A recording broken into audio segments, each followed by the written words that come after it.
Welcome, everybody. Welcome to the Nothing Else Mattress Show. Here with Joel Boer today, who's the president founder of First Direct, a technology marketing company that's been massively successful. He's going to share a lot of his story about how he got to be where he is now, how he runs his business, how he institutes the culture, how he finds a way to always say yes, and the rewards that have come from that. Joel, thank you so much for being here with us today. The Nothing Else Mattress Show starts now.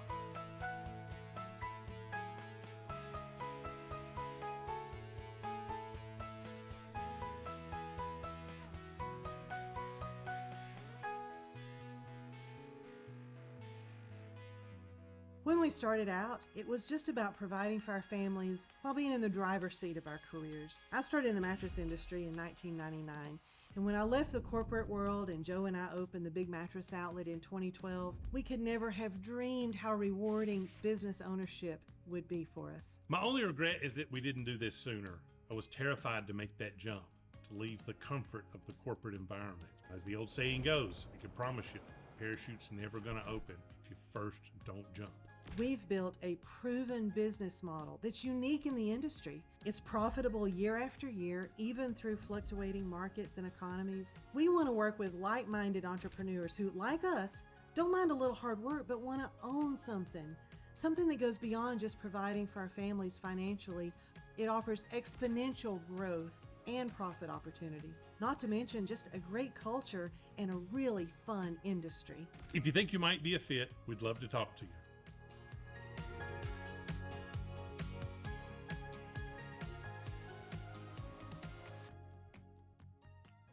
Joel, thank you so much for joining us today. Really appreciate your time. So happy to be here. Thank you for having me, Kelly. Joel, you're founder of First Direct, as we mentioned, and president of the company. You guys have been widely successful, and I'm amazed at your ability and what you guys are able to accomplish. We recently have become a client, so I have all kinds of stellar things to say. But before we get to all that, as you know, the theme of the show is just entrepreneurship and how you got to be where you are. And I don't think I've ever asked you about your background and what got you inspired to open your own business and get where you are now. Tell me a little bit about, way back. The way back. Okay. Well, the way back, Way. man, I for my earliest days as like a kid, like if, we grew up really low income. So it was one of those things that if my brother and I ever wanted anything, we had to go make the money to go get what we wanted. So, it was can collecting, it was shoveling snow, it was mowing the yards, it was, spraying on curb numbers. Like we did anything and everything to go get. We knew that I learned very early on that, hey, listen, if I needed it, I could go find it. And so that kind of got me into sales very early on as a kid. Everything from throwing newspapers to lemonade stands to those types of things. And then, you kind of fast forward into the 90s, I started working in the telemarketing industry. And, of all things, I was selling, long distance. And one of the unique programs I was on was a program for Occidental Petroleum. And we were selling natural gas. And I actually got pulled by the client to go work in the field in Chicago, door to door. And they actually made me a job offer, which I ended up declining. But kind of what got me to where we're at right now with First Direct is we were using this product called Business USA. It was made by a company called American Business Information in that day. And I thought it was so fascinating because we could learn so much about a business as I was out there closing these deals. Like that information helped me close more deals. I was like, this is fascinating. And sure enough, I came back to Omaha and my best friend's like, hey, let's go work for American Business Information because we'll be on the phone anyway and we'll make more money. And of course I'm, a teenager at this stage. So, I'm like, why not make more money? That sounds good. No brainer. Right. And so I literally got my start in the space of marketing, working for one of the biggest compilers of data in the day. And, fast forward a few years, worked for a couple other companies and started First Direct in 2005. And my whole focus on First Direct, when I started First Direct was, and it kind of goes along with the little tagline. The tagline may mean something for customers as they get to know who we are. But what it really meant to me is that there's a lot of businesses out there that get sold solutions that just simply don't fit their growth potential. Doesn't They get sold something because it sounds shiny versus what's actually the right fit to help them grow. And so when I started First Direct, it's like that was my thing. I wanted to make sure that we always provided solutions that are going to help a client grow. And we were very fortunate to have some amazing clients very early on, like Panda Express. We handled all of Panda Express's nationwide direct mail campaigns, over 600 locations, print and mail with Variable, and we developed a unique program to help analyze their customers. So data has always been a big part of what always fascinated me. I'm a geek behind the scenes, and just kind of geek out on those things. So the fast forward of how I got into this all started with telemarketing, and you go through that journey as far as you look at the different customers that you work with and those types of things. And now here, over 19 years later, we're still going strong and really blessed to work with a lot of wonderful clients, including yourself. And, really at the end of the day, we're still on the same mission of helping companies to transform their businesses with the right information, the insights and solutions to empower their growth and success. So I'm going to back up a second because you said Yeah. something I did not know. The telemarketing background. Did I hear you right that it was a client that you sold as a telemarketer that later tried to recruit you as an employee? Did I understand Well, that? it was actually one of the clients of the program. So Okay. I got pulled in on a B2B program as a telemarketer, Okay. selling natural gas to the deregulated markets of New England as well as Chicago. And then I got invited by our client on that program to come out and work directly in the field. And I'm a tall guy. I'm 6'6", and I was definitely probably about another 80 pounds lighter than I am now.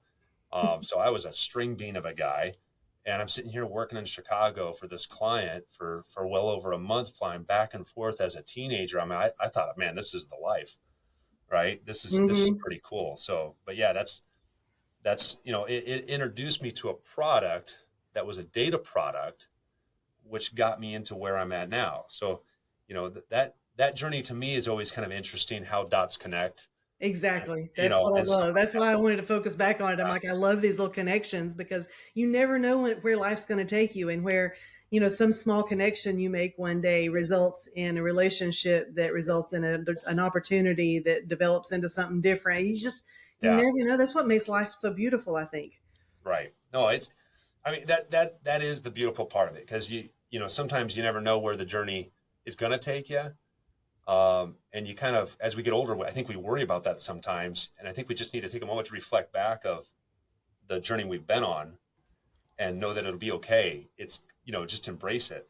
And that's definitely the approach that I try to take on everything, is just embrace it and smile and go, you know? Oh, I love that. I'm writing it down. I keep a little pad over here to the side, and when people say things that really resonate, I write them down out of frame so that I can bullet point it later because I Love love it. that. And I think that ties in so well with the fear that a lot of times creeps in when you're an entrepreneur or maybe you're thinking about branching out on your own is, well, what if it doesn't work out? What if, what if, what if? Because finishing that sentence, you could finish that sentence 1,000 different ways, and all of them are true possibilities. But if you just look back, you've been okay Yeah. up to this point. Well, It's and gonna be okay. you'll waste more time asking what if than just saying yes. And, you know, I always just simply ask myself, what's the worst that could happen? Right. I'll have to start over again. I've already done that a Yep. few times. I've already reinvented And multiple survived. times and, Yeah. and survived and thrived and came out better, on top the other side. So what's the worst that could happen? It'll be Yeah. fun. It's a It'll journey. be fun. It's a journey. Let's see what Yeah. happens. Yeah. So just, my thing that I've always tried to do, especially in the last 10 years specifically, is really focus on how quickly I can say yes to opportunities. Because when you say yes to opportunities, you're moving forward. You're not getting stuck in the past. And unfortunately, we see a lot of business owners that we work with, because we do a lot of consulting with business owners, and a lot of times, they're stuck. And the world around us kind of influence, strengthens that worry a little bit. Hmm. And I think sometimes people just need to know that somebody else has done it, you know, and if it hasn't been done, then you think it's a great idea to do it. We Again, live what's the worst that could happen? yeah, I agree with that completely. We live in a very anxiety filled world anyway. And as human beings, I think it's Yeah. become to be part of our DNA to be anxious, um, and find reasons. If there's nothing going wrong, then we start worrying about what could go wrong, you know? So it's Right. a constant battle. And especially when as you grow in as a business owner, you worry about the success of your business, but then you take on employees and now you're worried about their futures. And then the Right. worry can be consuming where, like you said, if you just spend more time figuring out how to say yes than all the what ifs, it'll be a lot more productive. Yeah. Well, we we always are trying to analyze as business owners. Like our job is to analyze and make decisions quick. And sometimes some of us are really heavy analyzers, and that can be our detriment as well. And so sometimes, yeah, I had somebody tell me one time, they're like, Joel, you try to wait till you get like 80% of the information before you make a decision. You got to figure out how to do this at like 60% of the information. I'm like, oh my goodness, that's a lot to ask. But I took on the Wow. challenge. So I just simply, I literally shortened down how quickly how much time I took to say yes.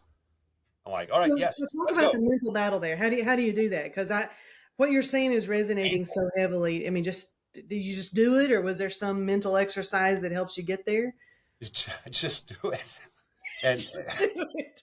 it, Just move the bar to you know, 60 and went with I, it. I had, and this was unrelated to business. I had someone that I deeply respect, and his simple phrase to me always was nothing to it but to do it. Such a simple little phrase, and but it's so true. It's like just do it, and I think it's also with the attitude that you choose to do it. Right? If you're Yeah, like, if you start dreading it, you got to figure out how do you get excited about this. Um, and it's like because there's so much power when you say yes to things. You take control of things when you say yes to things. When you leave things up to more debate and more decision process, right? yeah, You have no control of the situation really in that regard. It's only when you finally say yes do you have control and you can move things forward. So you either can be a victim of your own analysis, or you can be successful in simply saying yes. And hey, it may mess up, and I tell my team it's like I'd rather be Joel wrong than anything else. Like in fact, if we all got behind my wrong decision, somehow it's going to be successful, right? we would turn into a better right one. Yeah, it's still going to have a benefit. Like the value we get out of learning has a benefit.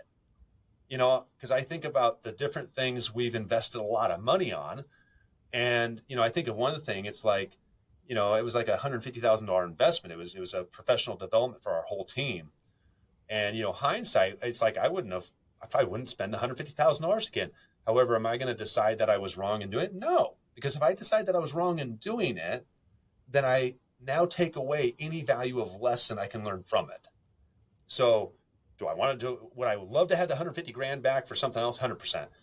However, I'd rather look at it from the lens of what do I benefit from this? How do Hmm. we learn from this? What can we apply from this versus the opposite? You sound very much like another close friend that I know you know and work with, Matt Smith, Yep. who's a successful entrepreneur as well. And he has said there's no such thing uh, as a mistake or a bad Yep. decision. I forget how he words it. He's like it's either a good decision or we learned from something we should have done differently. But either way, there's a positive that comes out of it. Right. Well, let's be honest. I don't want to be a failure, Of so I course, choose not to fail from it. there you go. It's this. I mean, but that changes everything. Like how you attack everything. You say yes, and you just be obsessed about saying yes to things and looking for that positive learning experience from it. It's like that's just part of the journey, you know. And we all want a fun journey. So say yes. Yeah. Oh my gosh, this is such good stuff. I've already filled up like a page over here. I'm loving it. Um, so I've experienced this firsthand with firsthand with First Direct. um, because you guys, when we initially first started working with you, which hasn't been that long ago, I mean, we're what Right. 3 months in or 3 months in, something. I some mean, somewhere around there. Yeah. yeah. So anyway, you guys immediately, and I didn't know about your company at the time that we said yes, like I know now. It just felt right. So it was one of those times where we just said yes because it just felt like the right thing to do. It felt like we were going in the right direction. Right. And I remember Joe, we always make these decisions together, and we were talking about it. And I remember specifically, he said, Joel and Audrey are good people, and I just feel good about it. And that's really what it boils down to, Yeah. is working with good people that you feel like have good values that align with our own. And because then you can work through any problems that come up, you realize there's a level of dedication there to one Right. another's success. But I remember early on, in fact, what I started to say is that before I got on my little tangent, that right off the bat, from the technology side, there were some things that you said yes to. I specifically remember, like, okay, the answer is yes, but we're going to have to figure out how. Right. And then you proceeded to figure out how, and you made it work. Right. But your very first answer was yes, yes, we can do that. Yeah. Well, I see. I was a kid that, like, don't give me a screwdriver because I took apart everything. Sound like Joe. So, like no joke, my parents would hide the screwdrivers because they'd come home and all the doorknobs would be apart. And next thing I'm taking apart outlets and getting shocked. And I learned real quick not to stick something in the outlet, right? So that was a lesson learned. Wires don't go there. So, kind of when we look at problems in business, and like when we look at problems in clients, it's like we know what can't absolutely be done, and we know what can be done. We know it's kind of, I always illustrate it to my team. It's kind of like the periodic table of elements, right? There might be a little gap there. It fits there. You just don't know what it looks like entirely. So sometimes problems in business are simply that there's a solution there, right? It's just a matter of solving the problem. And our minds are amazing things that we desire to solve problems. So a lot of times when Mhm. we look at problems for clients, it's like we're solving custom problems all day long, every day for clients. And so we just look at it as a team, as well, how do we do this? We don't look at it as we can't do it, so it's Well, kind that's of one of the things that I think sets you apart, is that you don't have a cookie cutter product. Every client that you work with, you you take the knowledge and the solutions that you already have, and if you need to tweak them or add new technology or new data to make it almost custom for the client that you're working with. I'm seeing that right off the bat, that you're not just taking what, here's my product, and if you, the right. parts that you can use, and anything else, well, you're just out of luck because we don't offer that. You Right. offer a complete solution. Well, again, we kind of going off of, there it is on this side. So our whole approach is solutions that fit. So I'm glad that's shining through like we want it to. For you especially, right, and for all of our other clients, it's um, we just view that as part of our mission. Like we gotta solve the problem for the clients. That's our job as a provider and as a service provider. So, Our Go ahead. so tell me a little bit, because a lot of our listeners are not going to be familiar with First Direct, and we've kind Yeah. of hinted around at what you do, but kind of give us the 2 or 3 minute pitch on what it, like, if you had to encapsulate what First Right. Direct does. Right. Yeah, a simple way to maybe explain who First Direct is we're a marketing and advertising technology company with a full in-house agency. And our mission is to help companies transform with the right information, insights, solutions to empower their growth and success. And that all sounds fluffy because, well, that's a mission statement. But, really at the end of the day, we help companies strengthen their brand. We help them build strategies around marketing to promote their business. And then we help them execute those strategies across digital channels, traditional channels, and help them to actually see whether those results are getting results. Those efforts are getting results. And we're very data centric in how we do it. What that really means at the end of the day is we're able to say, hey, this is working versus this isn't working. and tell you what channels, for example, today are going to be the best to really get the best attention with the budget that you're going to use, right? Because really, a lot of businesses, their focus is, how do I get found more? How do I get more door swings, right? Especially in the sleep space, how do I get more door swings? Well, we view that approach as a data-driven door swing approach, where we want to use data to drive the door swing so we can tell you how to get more of them. And as we can replicate that process, as we can clone that process, then we obviously we're going to help you scale, and we're going to help you grow. So that's what we do for clients, is we help them scale and grow with data-driven marketing strategies.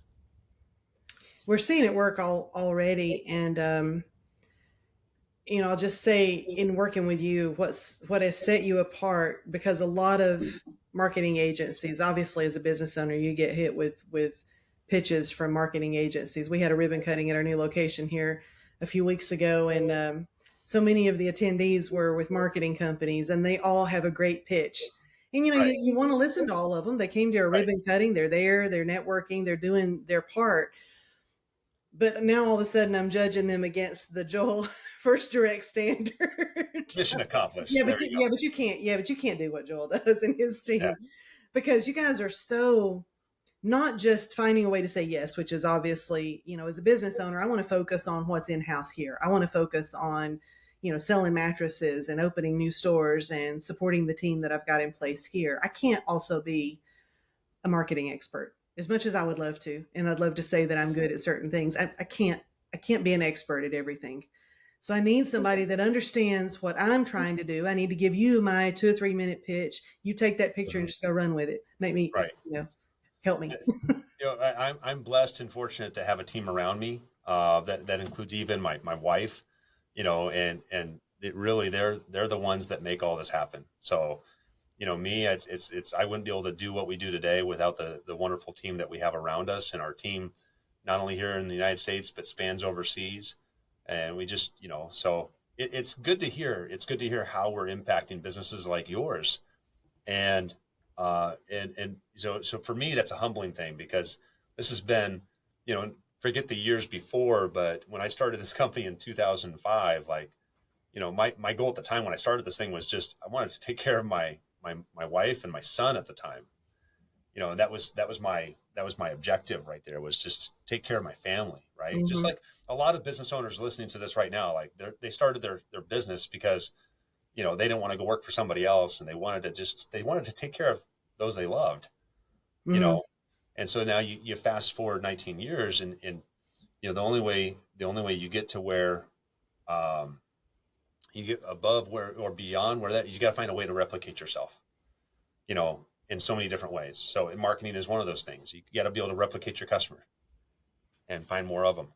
Yeah, yeah. And you're so right that a lot of us left, I left a corporate environment, and everybody's got a different story as to why they ended up, kind of working for themselves. But it almost without fail, it started out as, I just wanted to provide for my family. Yeah. There's a commercial that we do for the BMO franchise, and that's exactly how I start the commercial. It started out just wanting to provide for the family. I didn't Yeah. have aspirations of having a massive company that we could scale and then exit, and I just wanted to make a living. I just wanted to Right. put food on Yeah. the table for the kids, and I Yeah. wanted to have a flexible schedule, and if we could take a decent vacation once a year, that'd be a great bonus. Right. Yeah. There you go. And I mean, obviously, from when you started, I know from when I started, like, business hasn't gotten easier, No.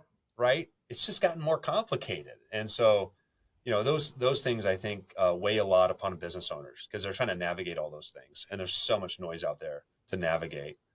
You Why, know, which is why it's so much more important that we partner with the right people. And business owners know that the importance of partnering with having the right employees.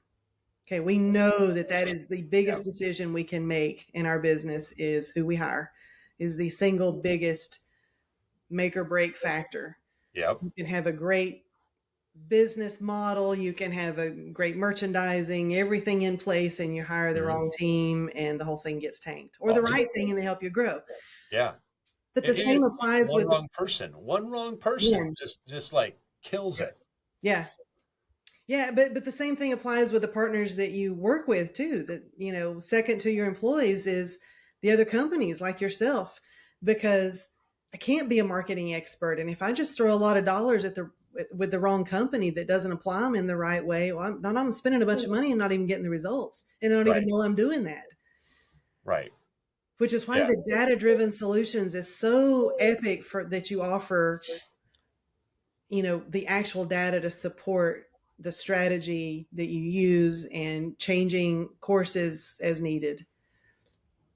Well, I mean, to us, it just makes sense, right? And so it just makes sense to be able to sit there and say, hey, this is what's working, what's not working, and we're the first ones to even recommend shifts on budget and things like that. When we're like, yeah, there's been sufficient time to test this, and this is not a viable channel at this moment, you know, for this client or whatever the case may be. You know, we've had those calls. We're like, no, 100% agree. Let's shift budget over here. Let's refocus. Let's retool, and let's go from here. This is what it's about, you know, to help a client grow. So you mentioned something a while ago, and I want you to talk a little more about it because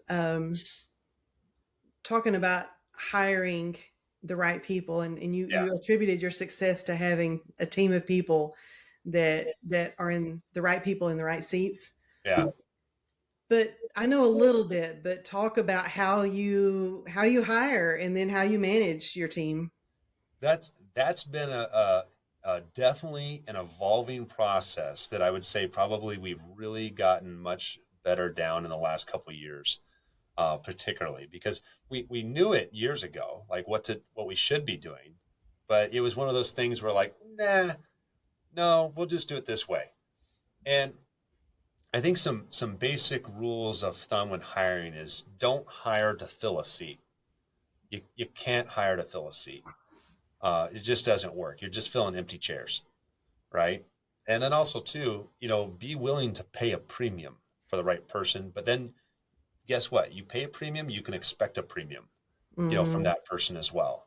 So be willing to pay because you're going to pay it other ways if you don't. Um, our process when we go through things, we're very aligned as a company around our mission, our vision, and our core values. Those things are critical to how we do business. We have 6 core values that we operate against, and we start pushing that message from the minute they apply. And what we're looking for is we're looking for people that will relate with that and connect with that. We want to make our mission very clear. Our mission helps us to organize what we do. Our vision is our internal, you know, our internal objective as a team. That's what we're going to get excited about every single day.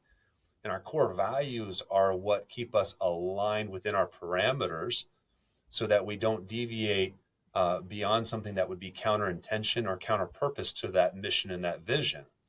So we hire based upon those things. We go through a process, a cultural interview process where we want to make sure that person is a right fit. I always like to call it like the first date. You know, it's hey, do we want to? We're having coffee right now, and after coffee, we're going to decide if we want to go to dinner, all right, which would be the second interview. And so it's that first opportunity to kind of get an idea: is this the right person for us, and are we the right people for them? Because it's got to work both ways in that certainly. respect. And then the second interview is always what we call a technical interview. And that technical interview is if we're hiring them for X, Y, and Z, we want to make sure they can do X, Y, and Z and why they did it the way they did it. And if they have, you know, feedback or criticism, like how do they take it? Right. And those types of things, because we got to be able to thrive quickly on feedback and criticism from clients. We can't, you know, because we're a marketing company, it's like, you know, you could have, for example, on designers, they could get really stuck on, I worked so hard on that design. It's like, yeah, okay. I'm not disputing that you worked hard on that, but the client doesn't like it. Or it doesn't, then it doesn't matter. It doesn't matter how hard we worked on it. We got to start over. Mm. And so you got to find people that are okay with understanding that process. Our third interview is always a core value presentation. So because we start with the core values very early on and we share that again and again, we have them actually present what those things mean to them because we want to see that's our one of our opportunities to see if that really aligns with that individual, if it really resonates. So we want them to be a part of the team. We want them to share some of the the same thought process there. And then just our ongoing process. We make sure that we have one-on-ones with every single one of our employees every 2 weeks.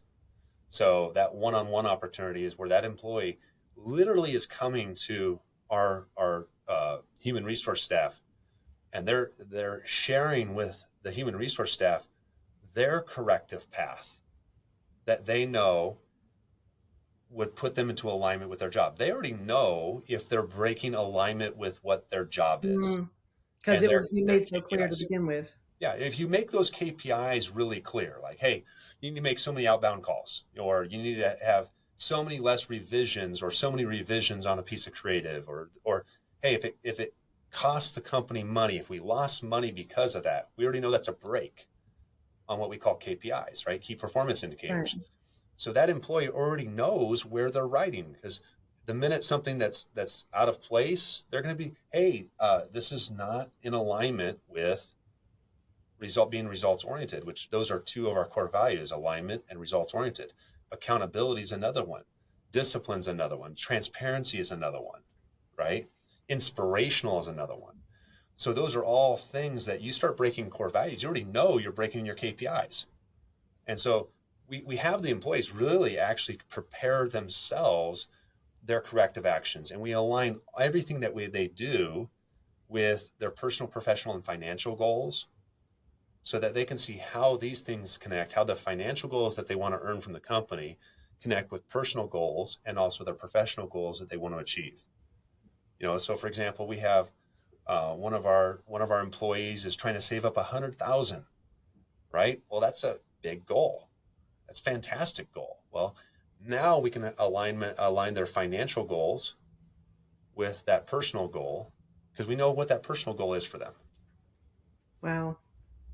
So I like, I was writing this down, the sort of the order in it's presented in the interview, and at this point you don't even know if someone's going to join the team, but yet you yeah, put culture first. That's the first, having coffee. yeah, Then you talk about the technical aspect. Are they qualified to even do the job? Because yeah, if they're not, the rest doesn't matter. But you get past that, then it's all about the culture, because yeah, all three things have to be a fit before to make a successful team. And then right, on a day to day basis, I know you've got team overseas.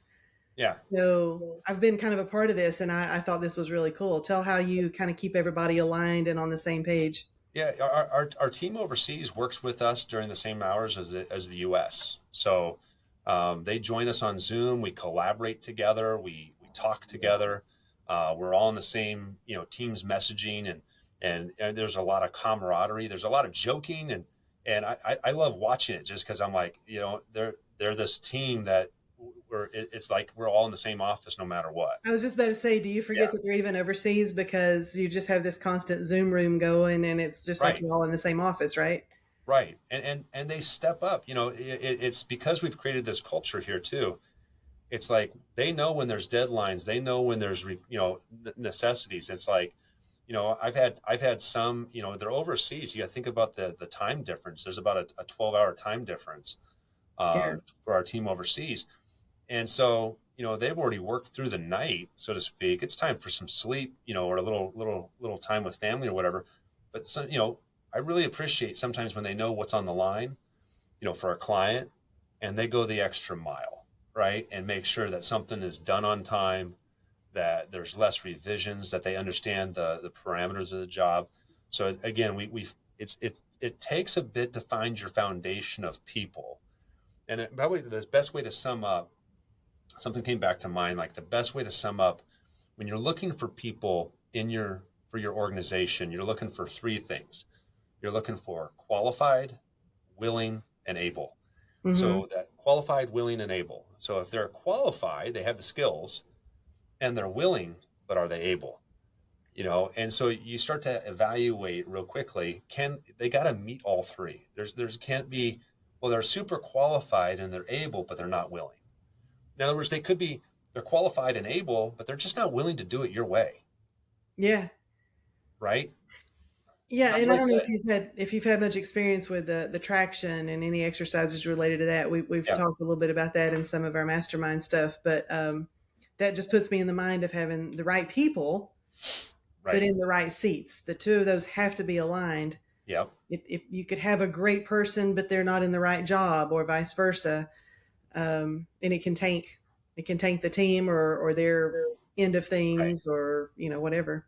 Right. Well, and you could have somebody that initially is qualified, willing, and able, and then they for somehow start to fade off being willing, you know, or they have life events happen that just make them not able. Like we've had a great Yeah. individual, they were qualified, willing, and able, and then life events happened, and they just weren't able anymore. And that's where you make a departure because they're just not able anymore, and maybe they come back again. But those, go ahead. So important, though. I think that you can't emphasize enough the importance of what you said about being clear about your mission, your vision. Right. Because if we aren't clear to our associates what their job is, what their role is, what our vision is as a company, then we take away from their ability Yep. to do their job. They weren't even clear on what it was to start with. Right. Well, it causes confusion, right? So, whenever there's a lack of proper communication or expectations, it's going to cause confusion, and confusion will 100% of the time cause failure in business, Yeah. and frankly in any relationship. So, if you're trying to achieve that mission, and we talk about what our mission is all the time, like we always talk about, hey, our mission is always to get the right information, insights, and solutions to empower their growth and success. Like, is what we're doing for this client helping them grow? Is it going to help them grow? Now, we still need that client to put it into action. They're part of it, but is what we're doing for them putting all the dots there, or setting them up for success, right? Mhm.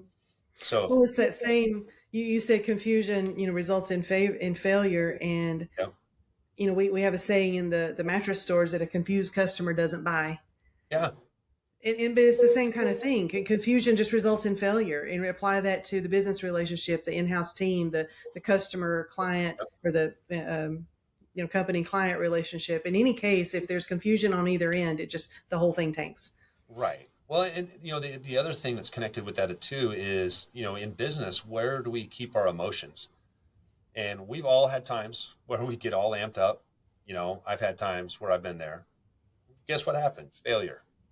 So, because there's a statement that goes along the lines of high emotion, low intelligence, right?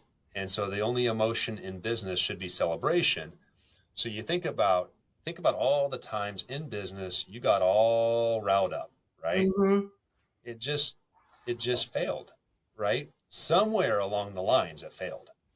Um, That's except true. for except for when you're elated, when you're excited, when you're celebrating, right? Like that doesn't ever cause failure. That's just infectious, right? So a lot of times high emotions can happen in business that cause conflict. And if you remove the emotion and just all agree to remove that emotion for a moment and focus on solving the problem, you'll get a lot more stuff done. Yeah, that's true. That's true. Emotion, too much emotion, it clouds productivity, clouds your judgment. Right. Yeah. Yeah, I like that. We heard that. I can't remember where I first heard that the only emotion in business should be celebration. Because I remember when I first heard it that I was like, no, I'm mad at this one, I'm mad at that one, I fired this customer. but when you Yeah. really break down what that means, it's really a pretty cool concept. Everything else needs to be done with a level head unless you're celebrating a success. Well, think about the times you made the worst decisions. Where was True. where was your emotion? See, usually it's really, it was high emotion on something that was probably not positive. Yeah. So, we all got to work on that. There's definitely times I got to work on that, but it's a good reminder that, hey, listen, when we're trying to make some of these big decisions, if we're really caught up in an emotional state, could be an anxiousness, could be a few other things. It's not going to help us make the best decision. You know. Okay, so I'm gonna bring this full circle, because fear is an emotion, right? Yep. And Yeah. anxiety are often unfounded. Yeah. So that is going to inhibit growth. Yep. But if your emotion when it comes to business is primarily celebration, then you celebrate the opportunity to say yes. Yes. Right. Okay. Now let's figure out how we're going to do this. Right. So I always like what I've heard of fear stand for: false expectations appearing real. Right. Oh, I So, like that. so the minute you realize that fear is just simply that, and so you can dismiss it, you got to wipe it away, get it out of the way. And so now that you can get it out of the way, you can say yes to something. Because again, what's the worst that can happen? Right. Yeah. So now you can celebrate. I'm after the celebration. Everybody likes a party. Everybody likes a party. I like it. Everyone likes a party. Right. So, it's just like, let's look for opportunities to have lots of little parties, you know? Yeah. So, where you where are your and I'm going to ask a question you don't have to answer, but I always like this thought process because I find so many different answers among everybody that I talk to. Yeah. What do you see as a success in your business as far as expansion, growth, scaling? Is there Do you have like a 4K vision that you're like, okay, if we get here, this is where I want to be, or is it more of just want to maintain what we've got going? Um, never want to, I never want to maintain what I got going. Okay. I never want to think in too small of micro increments. There's definitely stepping stones along the way, but the goal that I have is a much bigger one that's well over 20 times 20x where we're at. Okay, and that's the I like vision the that way I you stay focused. think. So like our vision, our mission is to transform businesses with the right information, solutions, insights and solutions to empower their growth and success. And our vision is to do that for over 100,000 customers. I don't know how we're Okay. going to do 100,000 customers, right? But that number's big, right? If I do that for half of that, man, that's huge. If I do that for half of that, a quarter of that, like that's still big, right? So Yeah. so when we look at like where we're aiming as a company and we share that vision as a whole, like this is where we're going, guys. Like this is the vision we're going after. And we beat that drum every single day, you know. We're just focused on one more customer. Hey, that's another one off the 100,000. It's another one off the 100,000. So that's how we look at it as a team. I heard it said, and this applies here, that, if it's that whole 10x, 20x mentality. Yeah. If you want to double your output, you basically have to double the input. That's about the only way you can double. But if Right. you want a 10x, now you got to change the strategy because nobody can Yeah. 10x the input. I mean, you can't do double, you can't do 10 times the work of what you're already doing or 20 times. So now the strategy changes. So if your goal is 20x, then and you change your strategy to accomplish 20x, but you only get to 10x, well, Yeah. You it's still did something big. definitely a Right. smarter, not harder kind Right. of. And I think the critical thing there is it's like it's all up here. That's definitely what I've learned. The biggest battle you're going to fight as a business owner, or even something that's an entrepreneur, someone that works inside of a business for an entrepreneur. Like it's the mindset. You got to figure out like what's the driver for you. And I always tell people it's like it doesn't have to make sense to anybody else. Like my big why is never going to be my wife's why, right? The big why I'm doing it is not going to be anybody else's why. And so, but I got to find that. You got to find something that says, I always, we live in Nebraska. So we're, cold winters and, rural roads and stuff like that.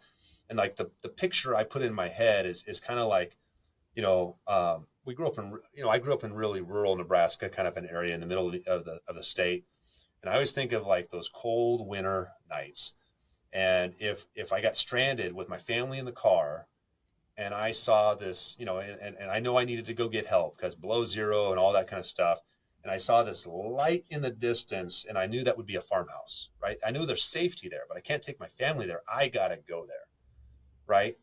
What's the mindset I got to develop there that says that I'm going to make it there no matter what, right? What's the inside drive that I just got to find Mm-hmm.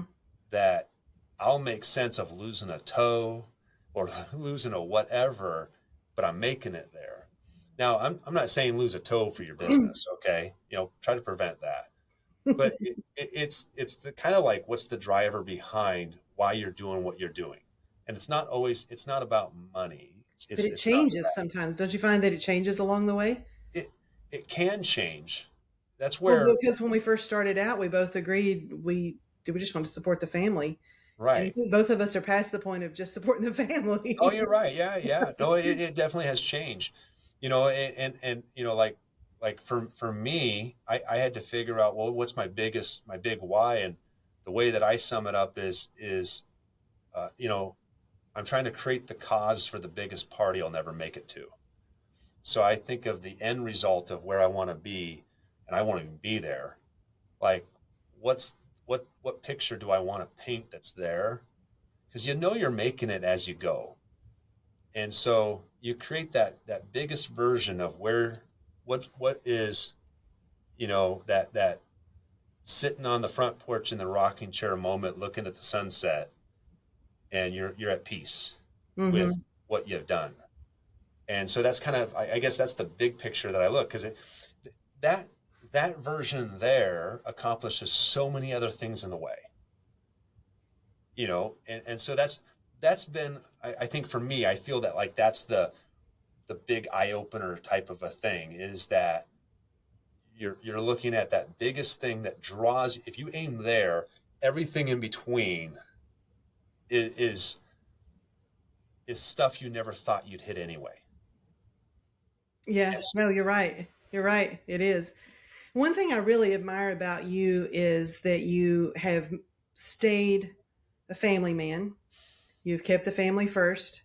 You've always made time to be with the family, but time for your own hobbies too. I know you're a pilot. Yep. You've sent pictures from your plane. I've texted you, and you're like, "Well, here's where I'm Yeah, at." can't return the call right now. Yeah, yeah, indisposed. Yeah.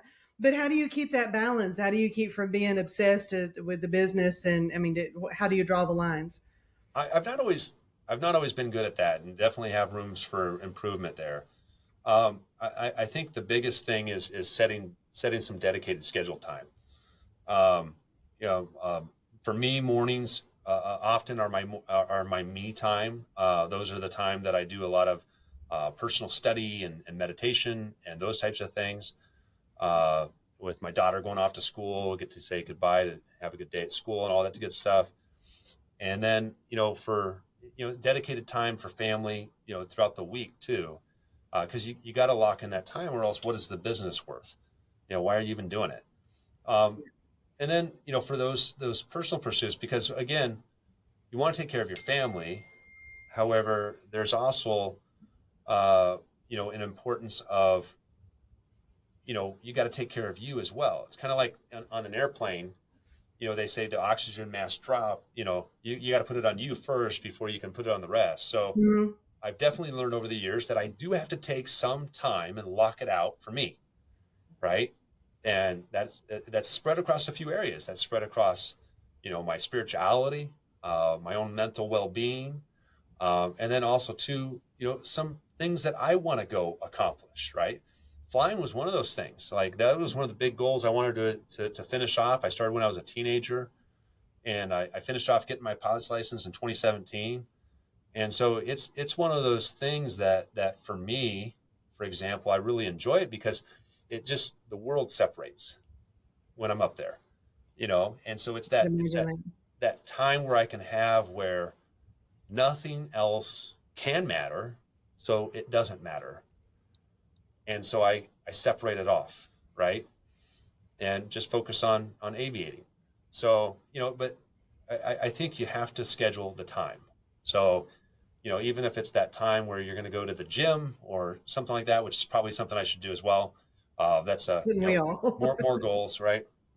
But it's those small things. You got to schedule time, and to make what matters most, uh, to be first, first in life. It's not all about business. The business is just there to finance it, right? And to take care of your employees and your family, and to pay for the financial side of things. But it's not all of life. And so you got to be able to put it in its right perspective and its right Yeah. bucket, you could say, on where it should be. Yeah. Well, there's a lot of people talk about work-life balance. I think everybody recognizes it's important, but it's hard to find the method of actually doing it, actually maintaining it. So I applaud that you've been able to do that, and you self-proclaim that there's room for improvement, but there's room for improvement on anything with any of us. Yeah. Um, I just stopped but what looking is it, for like you said? What balance. is it all for if we don't do that? And the Yeah. most important things in life aren't things anyway. Yeah. Well, I just stopped looking for balance. Not that I don't create balance, but I also stopped focusing on the balance of it per se, because then it's one of those things that you spend more time trying to figure out how to balance it versus just simply go take care of time with your family. Go take care of time for you. And sometimes it's like I look at my calendar, I'm like, hey, all right, hey, I let my assistant know, hey, I'm going to be out of the office Friday morning. I'm going to go fly for breakfast. You know, I want some me time. That's it. I'm going to do that. Yeah. And so I just lock the time, and that's it. So I don't, Your advice, just calendar it. yeah, Like we do just everything else. I mean, you and I, we yeah, calendared our meeting today. yeah, You just put it on calendar. yeah. I mean, for the most, it's like I don't do a lot of things that are on my calendar. I have open spaces on my calendar, and that kind of gives me my free reign time. But other than that, it's like I try to focus really heavily on calendar, so I know what's next, and I can put important things. I got different time earmarked for this and different time earmarked for this. That way, it's something that I'm making sure I make time for. We say a lot, what gets measured gets done. So Yeah, we use that usually in business because we measure out goals and our, attaining or whatever. But I think that that applies with what you're saying too. If we put it on the calendar, if we schedule out our personal time, our family time, our study, meditation, reading, whatever it is that's important to us, yeah. measure it out. What it gets Well, measured gets done. for your family, tag it on their calendar. Like we have Yes, a family calendar. We you know we will we be live. having family time at 7:30 this evening for Yeah, for approximately 45 minutes. 100%. Like You're right. tonight, Well, Tuesday. I'll tell you though, Joe and I have just started having board meetings. That's what we're calling it, in once a week, and we've got an established time for it, an established There you go. agenda, because we talk about work every evening. That's just, I mean, it's just the two of us. We're empty nesters now, so of course, work conversations come up, but we're not making decisions. We're just talking about our events throughout the day. This Right. customer, that customer, conversations that were had, products, whatever. We're not really running the business in that time. So we've Right. decided, and it's being really effective to just sit and actually schedule out, which is crazy because we live together and we work Yeah. together. So why do we need to put it on the calendar to actually talk about work? But it's effective. Right. Well, it's you're dedicating something for this specific activity, right? So you start planning for that, right? So Mm-hmm. it's like we on Tuesday nights we have what we call family worship. We consider things as a family together spiritually. So tonight, today's a Tuesday, and tonight we're gonna dedicate that time. You got to And put so it on the that's calendar. every Tuesday. It's dedicated on the calendar. So we lock it down, and every Friday night's family night. So we get to grill out and watch a movie, play some games or something like that. We do something as a family. And sometimes things overtake that day or whatever the case may be, and so we adapt to that, Yeah. as a family. So it's like locking down those things and locking down that time. And I think that's a real critical piece, is you got to lock down the time, especially for family. That's why you started this. It's why you're doing it. Yeah. Don't lose sight of it. Don't lose sight of it, right? Um, so especially if you have kids and those types of things, that becomes even more critical. Joel, it's been a real pleasure, and I've got so much good stuff out of this that I can't thank you enough for taking time out of your busy calendar to be on here with us. But I think Thank you so anybody much. listening, there's so much that could be gleaned from what you've talked about here. I appreciate it. Definitely a pleasure being here. Thank you for having me as well. So, hopefully there's some valuable tidbits, and I think we always learn from each other. So Always, always, never stop learning. And for you guys listening, any valuable content at all that you find, please hit the like, hit the subscribe button, show us the support. It costs you nothing just to hit that little button, but it sure helps us out a lot in growing the show and our exposure to the world. And of course, my hope is always that if there's just one person out there that's afraid to take the leap of faith to business ownership, that they hear something that inspires them, that just do it. Just do it. Just say yes. Just say yes. Yep. Be obsessed with a yes. Yeah. There you go. All right. Thanks again, Joel. Tell your lovely wife, Audrey, that I said hello, and I'll see you guys soon. Will do. You All too, right. Kelly. Thank you so Okay. much.